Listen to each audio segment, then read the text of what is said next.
Menseverhoudings is een van ons grootste uitdagings. En een van die dinge in daardie verhoudings het te maak met jaloesie. En jaloesie of afgunstigheid kan vernietigend wees vir enige interpersoonlike verhouding. Want jy sien, daar kom 3 valse aannames van my kant af as ek met jaloesie worstel.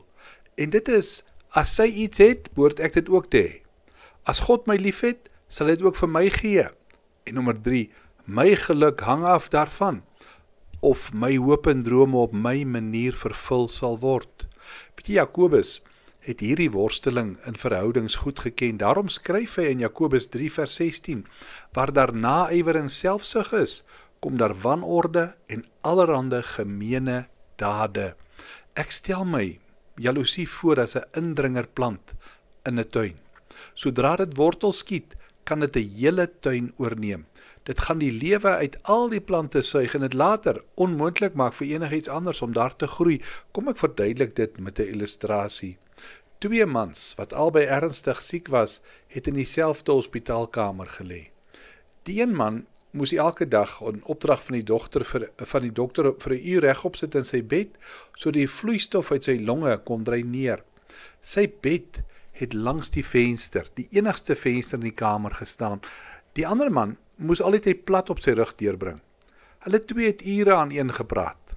Elke middag, wanneer die man in die bed by die venster kon regop sit, het hy die tyd verwyl deur aan sy kamermaat alles te beskryf wat hy buite die venster sien. Die ander man het baie jaloers en ongelukkig begin word. Waarom is dit so dat die lewe so onregverdig is? Hierdie man kan die wêreld daar buite sien. En nou moet hy net plat lê. Die man het gesê die venster kyk uit oor 'n park waar daar 'n pragtige dam is. Eende en ganse swem in die water. Kinders seil met hulle bootjies. Jong verliefdes loop hand aan hand tussen die blomme. Daar was ook groot bome in die park. Terwyl die man by die venster het alles in fyn besonderhede beskryf, het die man aan die ander kant van die kamer net nog meer ongelukkig en afgunstig geraak. Een oggend toe die verpleegster inkom, het sy die lewelose liggaam van die man in die bed by die venster gevind. Hy het vreedsaam in sy slaap gesterf. Sy het gereël dat die liggaam weggeneem sou word, en sodra dit moontlik was, het die ander man gevra of sy bed asseblief daar by die venster geskuif kon word. Die verpleegster het hom geskuif, en toe sy gesien het hy gemaklik was, het sy hom alleen gelaat. Stadig en baie pynlik het hy homself op een elmboog gestit, sodat hy by die venster kon uitkyk. Uiteindelik sal hy dit kan hê wat net sy kamermaat gehad het. Hy kon ook daar na buitekant toe kyk.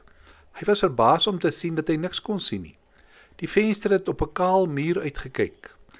Die man was teleurgesteld. Hy het vir die verpleegster vertel van sy oorlede kamermaat, dat hy wonderlike dinge buite die venster beskryf het. Die verpleegster het geantwoord: "Ek kan nie glo wat jy sê nie, want daardie man was blind. Hy kon nie eers die muur sien nie. Miskien wou hy jou maar net bemoedig." En daarmee wil ek sê, jy weet hoe vernietigend jaloesie kan wees. Mag die Here vir jou genade gee vandag om bly te wees oor die vreugdes van ander. Kom ons bid saam. Here, ons wil ons aan U kom toevertrou. Mag U Gees die vrug in ons lewe dra van liefde vir ander. Amen.